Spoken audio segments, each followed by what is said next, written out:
Hello, everyone. Welcome to episode 186. I'm Sheree Burton, and this is Women Seeking Wholeness, a podcast for those who long to feel, express, and be who they truly are. Today, we're going to talk about my main way to connect to God, the God of my understanding.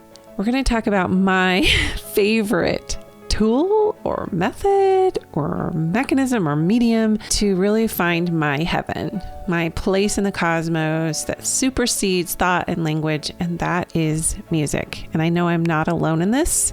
There is science behind this, and I know that there are people who use the art and expression of music as a spiritual practice.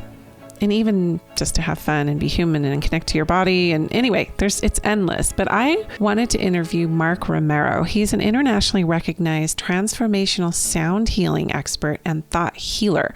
His story is so interesting, how he kind of went from this left brain job into his real work in the world. And you guys will notice that's kind of a theme on my podcast. I talk about people who transition into their soul work through starting in something that they thought they were going to do forever as a career path. And then they transition when they find it's not fulfilling. So he'll share his story about that. But his music that he writes and performs has been shown to eliminate negative influences in the environment and create a quantum field where one can begin to operate at optimal levels. So super fascinating, kind of diving into music, creating this field that is conducive to a healing response in the body and soul.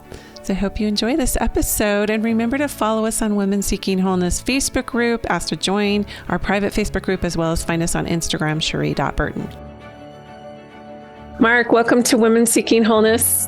And I'm glad that we have another male in our midst, that it's not just female directed. Thank you so much for having me. You know, I feel like I'm right at home. I have a wife, I have 2 daughters. So I've been living the women wholeness for many, many years now. That's awesome. So you and I were talking sort of before this recording about music. I told you that music is my main way to connect to God, to the divine, and to the cosmos, whatever. It's sometimes the only way that I can tap in, and sometimes the only way that I can even feel anything. And we'll talk a little bit about my musical background, but I'm more curious about yours right now and how this path found you of being, what do you call yourself? A transformational sound healing expert and thought healer. All through the music, the medium of music. Yes.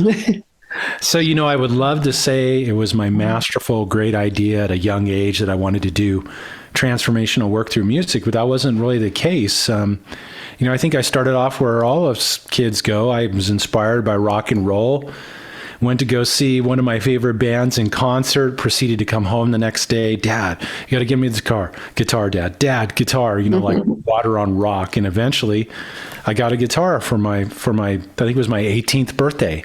And I picked it up and I never put it down. It was love at first drum. It was something that I did for me. I didn't have this dream of becoming a rock star or anything like that, or certainly not getting involved in sound healing. I just had the best concerts in the safety of my bedroom at home. And it was something that I did for me as I navigated through my life experience.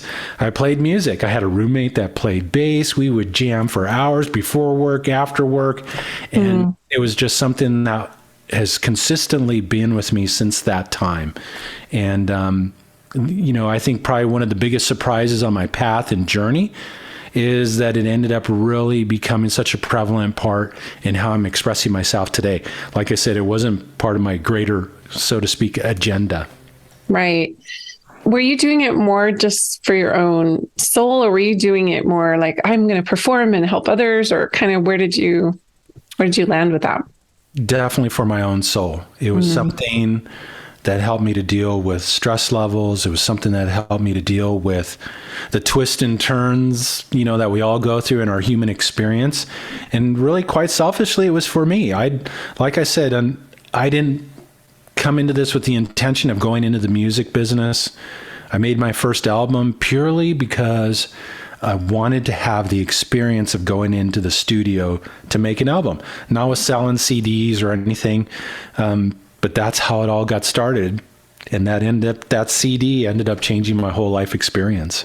So it was more just as a means for you to be more of yourself, or to self-console, or just for the joy of it, just for the sake of it, which usually is our purpose, don't you think? Just finding that thing that you just latch onto, like you with the guitar, and not ever letting go.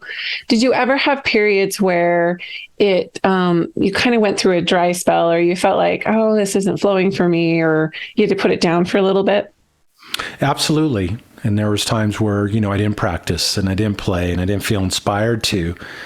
But it always seemed to come back around to where, I should start playing more, and then I would remember one of the things you mentioned earlier about music, and utilizing it for myself. It gave me a great avenue to be able to process through my emotions and the feelings that I was having. And it would literally go into the music and how hard I was playing, or what style, or depending if I was angry or sad or frustrated.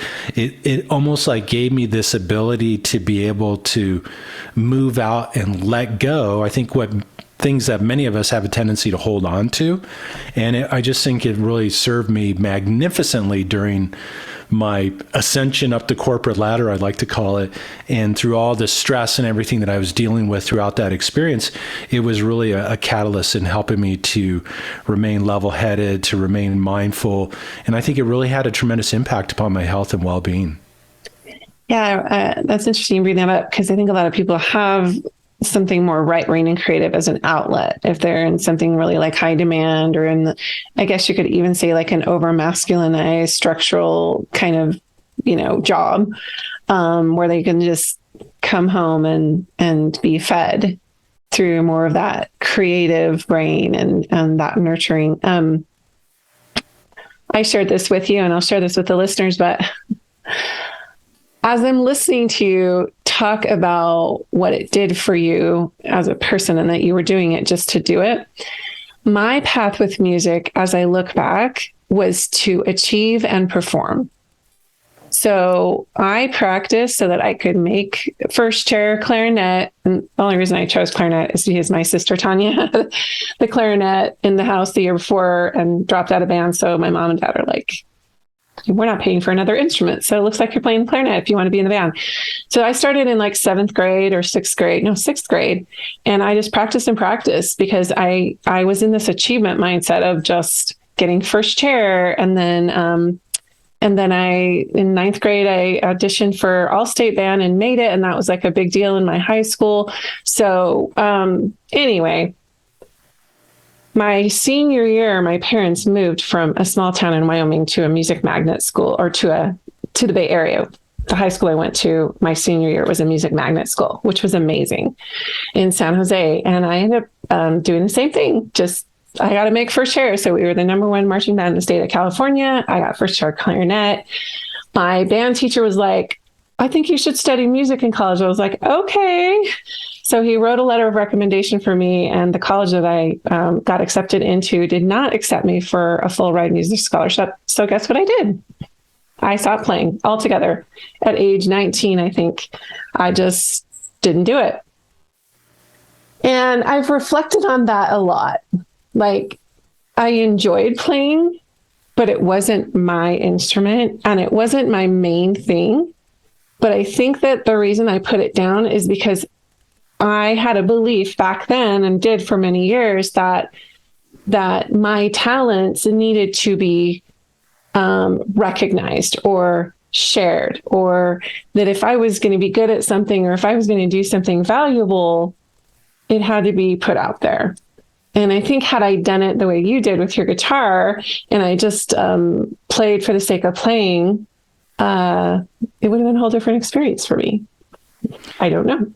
No, I am absolutely sure that it would be. And as you were sharing that, it kind of comes up, and I think this is something I can go back and relate to exactly what you shared, not through the guitar, but through my career.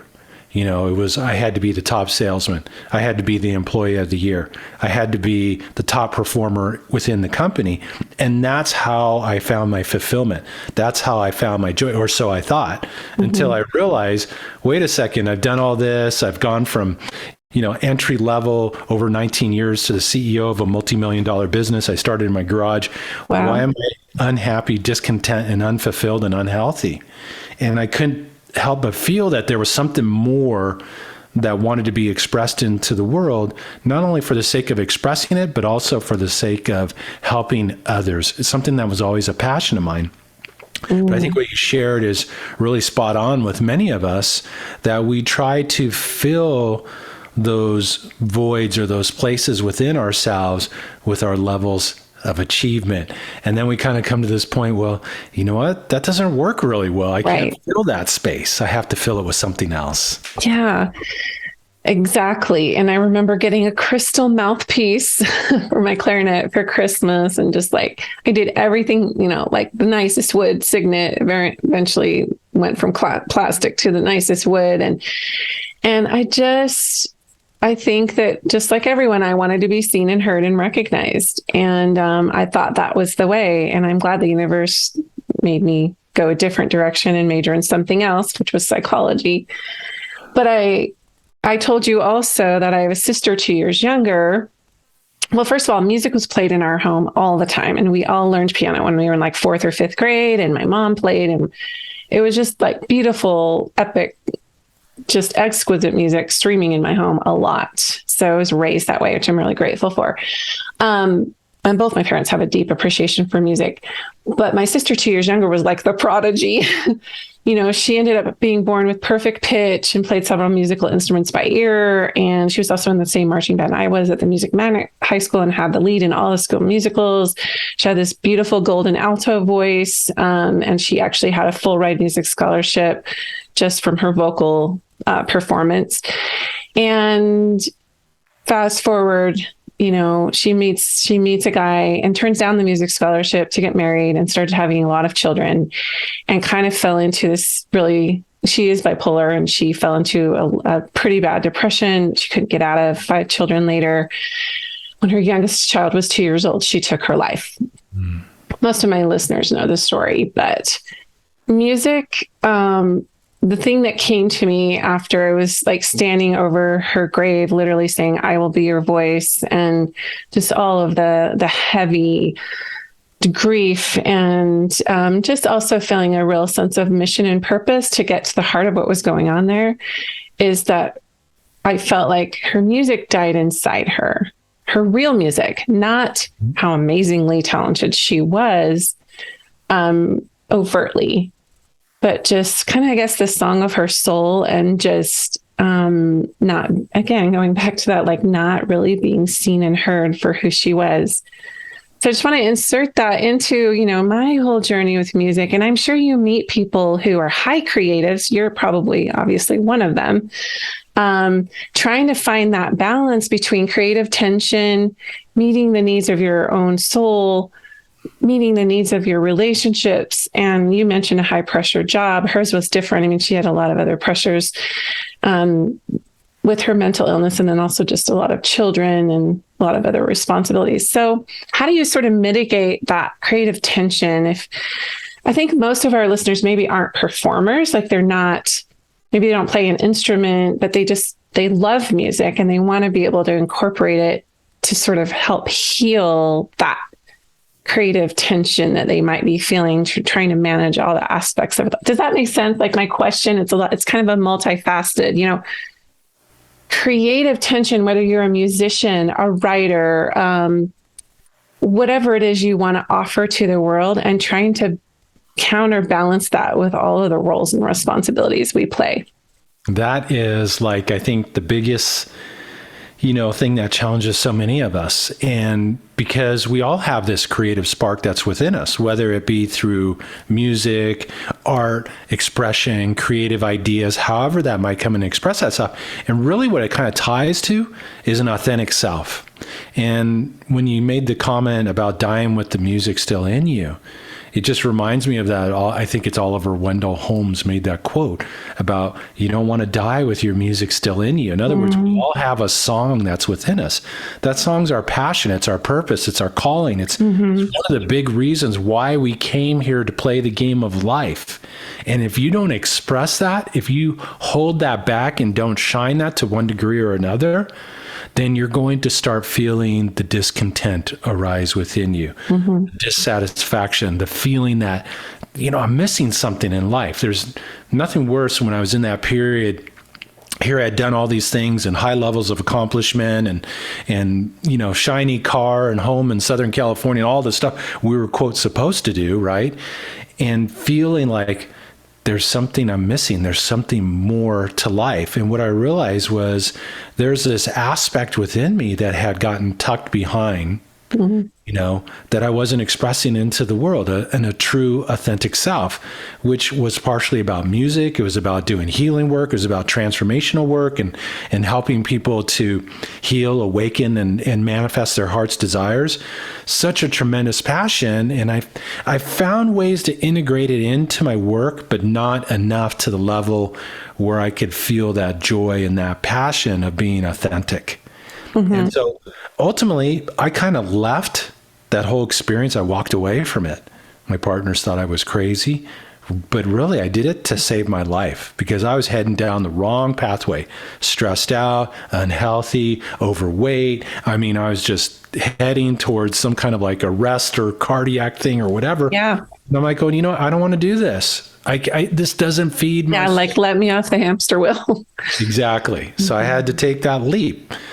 I probably wouldn't do it the way that I did it now, knowing what I know today, but I still had to do the leap. And then as a result, inherent gifts came to me that I didn't even know were there and began to reveal themselves. And then I could begin to start creatively coming up with ways that I could bring those gifts forward to help others on their journey and really create a life of meaning, which was something that I was really seeking at that particular point in time. Was I wanted to, create a life of meaning, where I could share wisdom and experience, where I could help people unveil this masterpiece that's within them. And, here I was getting caught up doing this, 8 to 10 hour, 12-hour day job. I even brought it home with me and realizing, this is not the key. This is the path my father set before me, but it's not going to work for me. So I took the leap. It's almost 20 years ago now. It takes a lot of courage to do that. I meet a lot of people, and especially those that I interview on this podcast. I can't tell you how many times they were in corporate or, some kind of meaningful career or trajectory that they thought they were on, that they thought would be meaningful. And then it wasn't. And then they had this complete 360 where their soul was calling them to do something else. And they resisted and resisted. And finally they said yes. And there was all this fallout, which is kind of a rite of passage when you step into your true path. But after the fallout, like you said, these dormant gifts, these inherent talents that they had just started to just come out. And for anyone listening who's like, well, I'm just doing a job I hate just to pay the bills, but pays the bills and I can't just quit my job. How did you do that? How did you bridge that over? What did that process look like? You said you would do it differently now, but. Well, yes, because, you say, well, that was a courageous moment of yours. I said, actually, it was probably more of a brief moment of insanity. And quite honestly, I'll be honest, I had a chip on my shoulder. I was definitely, because of what I had done in the high-tech world, I was a little bit arrogant. I had a little bit of chip on my shoulder. I thought, I can make a transition. I'm going to become a motivational speaker. That's what I wanted to do. So I left to pursue that. And I literally just took the lead. I told my partners I'm leaving. I finished up my contract with them for a year and I was out the door and I started building the next business. And in that time, and it's so funny to think about events that push us in different directions.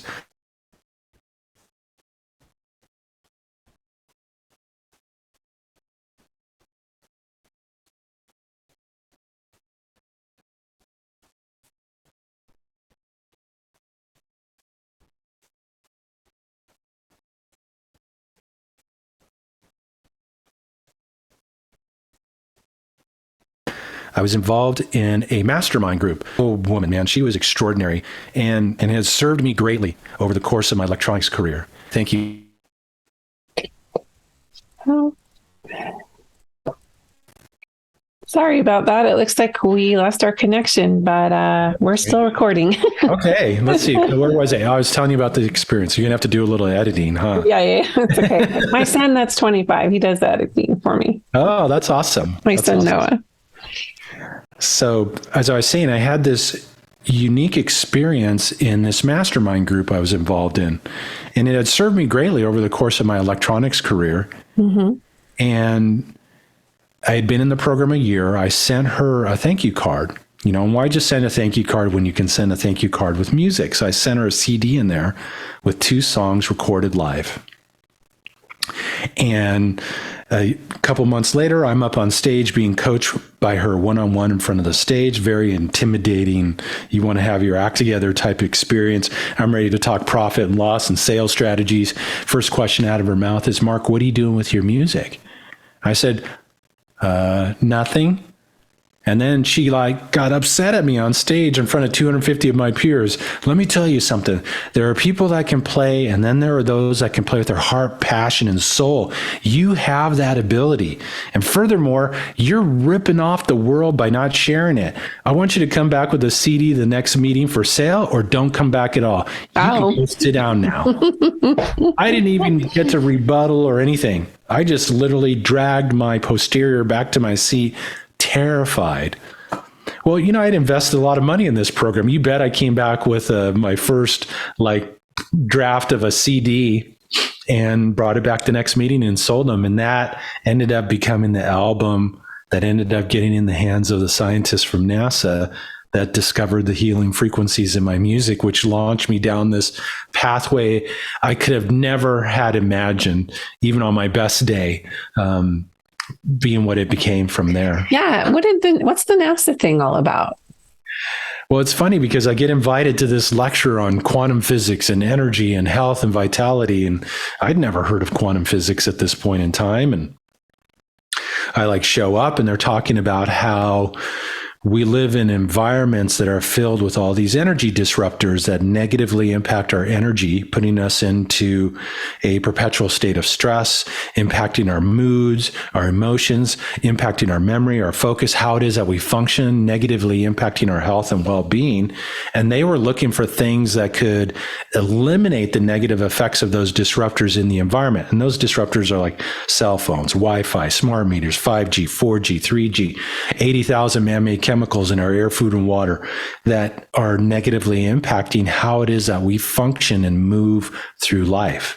Mm-hmm. So at this lecture, they have me come up on stage, I play, and I see people's energy shift instantly in front of my eyes while I'm playing. I'm going, what the heck is this? Mm. And out of that whole event experience, I find out that there's frequencies coming through me, coming through the music, that are helping people to tune their field, regardless of what they're being exposed to in their environment, dramatically reducing stress, improving memory, focus, enhancing creativity, intuition, putting the body into an optimal state of healing, actually physically increasing strength, flexibility, endurance, coordination, and balance, and started me down this path of doing health and wellness music. And from there, it opened up to really helping people move past the most powerful, negative, detrimental interrupter in the universe, that being our own limiting thoughts, beliefs, and perceptions.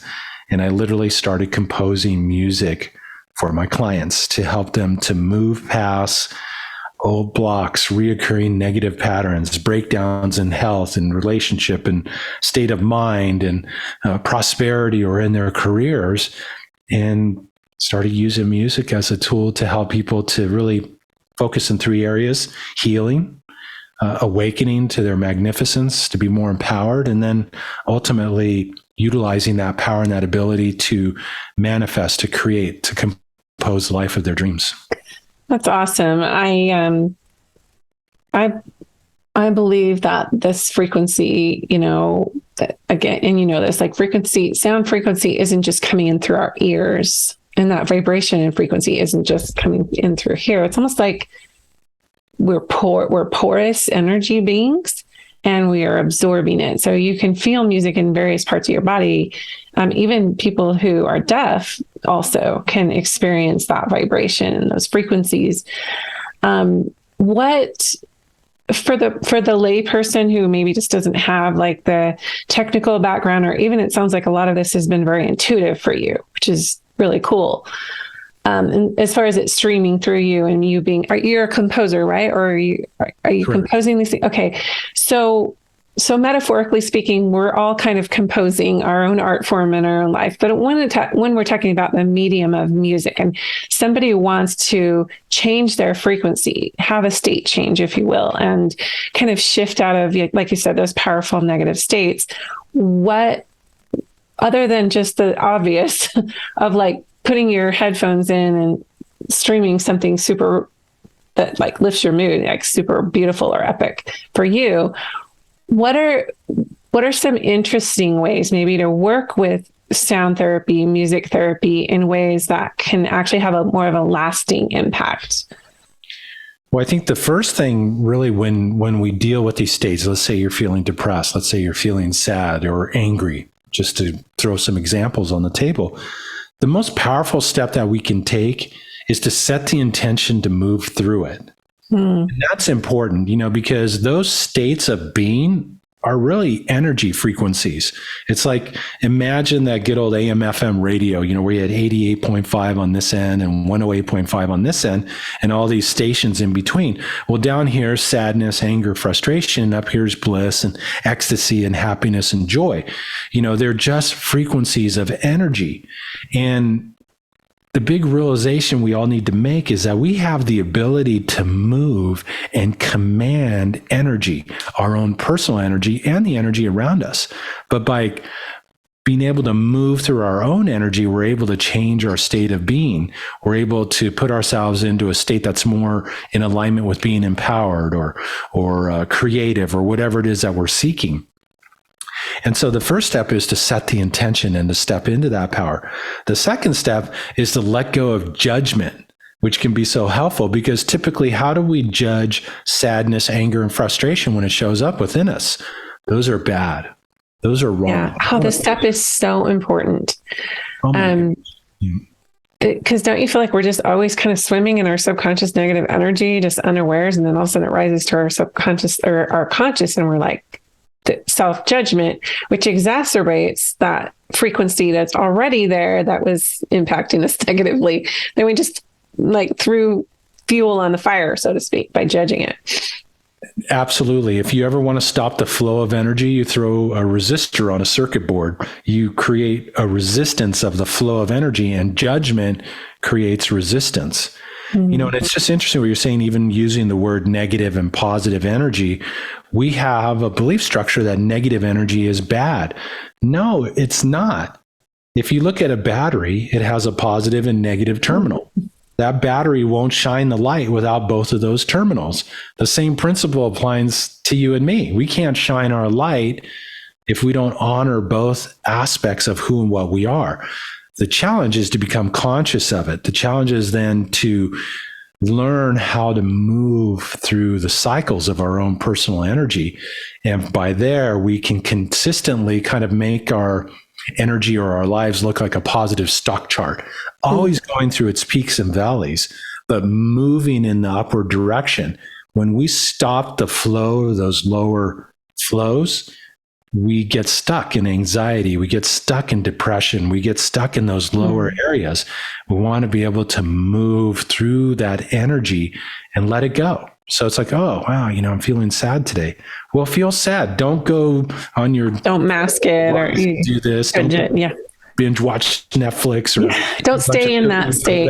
Like honor it, but don't act. I think what we're saying about moving is like, don't act from that same frequency. See it, notice it, but don't over-identify with it, right? Yeah, just... Or like feel it, right? Feel it, but don't identify with it. So important. Why do men not live as long as women? Because men have been taught to internalize their emotional energy and to keep that in. I'm very fortunate. I had a mom that was always very supportive of me feeling my emotions, the seasons of my emotions. Sun, we cry our tears so that we cleanse our eyes and see life more clearly. Oh, that's so beautiful. Pieces like that that ultimately always kept in touch with my emotions, and was able to move that out. When we internalize and we don't allow ourselves to feel those aspects, they're still within us, reverberating 24/7, and they make themselves known. It's interesting. You said the subconscious makes the conscious known, but it becomes consciously known because we experience some sort of disharmony in our health, in our relationships, in our careers. Maybe it's an inability to open up to prosperity and abundance. Maybe we struggle with our own spiritual connection and how it is that we define life in the universe we live in. Or maybe we just lack that joy, that happiness. And those are telltale signs that you're holding on to something.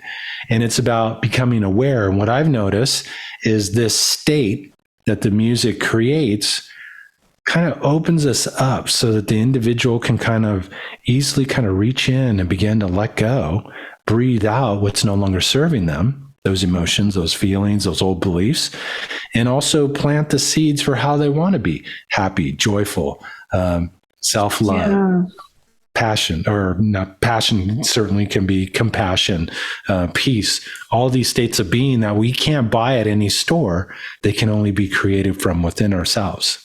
So because music, I know you've heard this, like music is the language of the soul or whatever. So that there's things happening that are not lyric based or in thought form or word form, if you will, or tangible. It's just like you're saying, this whole energy exchange. How can one, so you said the first step is to like basically notice it, right? Notice it. And then set the intention. Set the intention. That's right. That's right. So you set the intention, you notice what's going on, and you like allow yourself to feel it and move through it. Take us through how can you utilize music in particular to do this? Like when you say set an intention, it's like, okay, I want to feel a certain way, because usually we're emotion driven. So we think we want some tangible, but we actually want to feel a certain thing. So let's say I choose a song that might be compatible with my intention. Is that, or? You know, music in itself is inherently powerful. And we know this. You were sharing earlier about your experiences with music and how it makes you feel. And music has the ability to convey information that bypass the whole left brain critical thinking part of ourselves. You know, yes, you could have lyrics, but myself being an instrumentalist, you know, there's no thinking. Somebody could listen to the same song in Russia or Mexico or the United States, have a completely different experience, but no interpretation or nothing running through their filter system of their mind. And that's the beautiful power of music. So basically what I do is I bring forth an energy healing work, and I use music as a way to get it out into the world.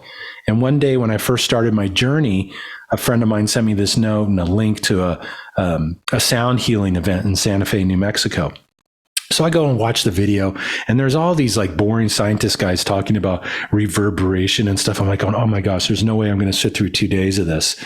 And then I hear one scientist say something that changed and just popped like a light. He said, music is the carrier wave for intention. I thought, that's powerful. You mean I could put love into music and send it out? I could put compassion into music and send it out.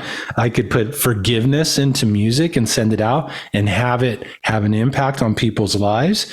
And out of that little video, one day I'm doing a session with a young lady who came to me with a very common issue, 10 years creating dysfunctional relationships. So we're having a chat. And I'm hearing, okay, who are you resentful against? And so I did a little digging and prying, and ended up she had some unresolved issues against her dad. And so I just asked her one question. I said, you open to forgiving your father? She said, yes. I said, I'm going to play you a piece of music on forgiveness. I just got this intuitive hit one day. So I grabbed the guitar, and it's almost like the guitar played me. Out comes a song I'd never played before with the intention of forgiveness. I recorded it in the studio. And I sent it to her. I said, just play this in your environment. Let's see what happens. She calls me up 3 days later. Mark, you're not going to believe this. I said, what's up? My dad called me today out of the blue and says, are you willing to sit down and talk about reconciliation and forgiveness? You don't understand. My dad is like macho man guy. He would never do anything like this. The biggest lesson we all need to learn is the outer is a reflection of the inner. You want to change your outer world, you change your inner world. That's where all change and transformation comes from. She set the intention to forgive, played this music in her environment. What shows up? An opportunity to forgive the man she needed to forgive, because basically over the last 10 years, she'd been creating dysfunctional relationships with different men who were really trying to heal the relationships that she had with her father. And so out of that, she was able to move through that aspect and create this whole beautiful experience and ultimately open up to creating the relationship that she had always dreamed of. And that's really nice. That's the beauty of disharmony when it shows up in our lives, is it's always revealing something to us. Don't fight it. Don't run from it. Don't make yourself wrong for having it. Inquire with it. What are you here to teach me? What are you here to reveal? What do I need to let go of as a result of you showing up in my experience? And that is how we can release and let go what's no longer serving us. And we can bring in higher states of being that are more in alignment with the life that we truly want to create and manifest. I just love the idea of using music intentionally this way. Like, I'm very visual. So like visualizing like that vibrational carriage of the notes and the sound. I love the cello. I know that's more basal, like lower chakra, but it's just very, very like melancholy music. I don't know what it's working through me. Sorrows of my ancestors. I will feel these things really deeply, but I like the idea of letting the music stream through you and like work its magic, if you will, energetically, and doing its thing, and just being in a state of openness and allowing, and then letting it, stream out. Or whatever the intelligence of your body wants to do with that piece of music. Right. I can just tell you, like, one of my favorite practices to do is to journal with instrumental music. And I mean like beautiful, beautiful instrumental music. And I've had I know the difference between doing it with music and doing it without. It's almost like there's a flow state that happens. And like you said, I'm getting out of my logic brain and I'm accessing kind of more of my soul voice. And I know the music is facilitating that. And that is absolutely true. In fact, there was a great study that was done by Dr. David Hawkins. He featured it in his book entitled Power versus Force. Yeah, it's a good book. He calibrated different music, that some music created perhaps maybe with hate lyrics and stuff like that would take energy away and make you weaker. And then other music like Mozart and beautiful pieces would give you energy and help lift you up. So there are definitely inherent powers within music itself. And I think a lot of it has to do with the intention of the artist, what it is that they were putting out, whether they were conscious of it or not, what they're putting into their music. Music conveys that out into the world. Yeah. And sometimes these artists are like, it's cathartic for them, but it's not coming from the best place. Like that, you feel that dissonance when you listen to it and you're like, oh man, if I really want to be depressed, I might listen to this, but no thanks. Like, that's not judgment on, that's their music and their art. But I'm just saying you can feel where they're at through their performance and whoever wrote it. Yeah. You can feel where they're at. See, and I'll add a little bit on top of that. A lot of times that type of music brings to the surface the very thing within yourself that you've been holding. And that's why you feel it. That's why you feel the emotion. Good point. Yeah, because my neighbor might have a whole different experience listening to the same piece of music that I am.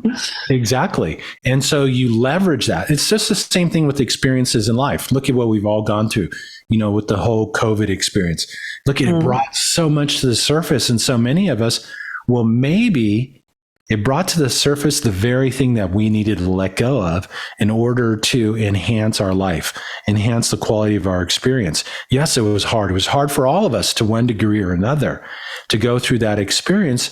But yet it's out of those challenges, out of those triggering events that I really think brings to the surface the things we no longer need anymore. Those old thoughts, those old beliefs, the old stories of not good enough, I don't deserve, whatever.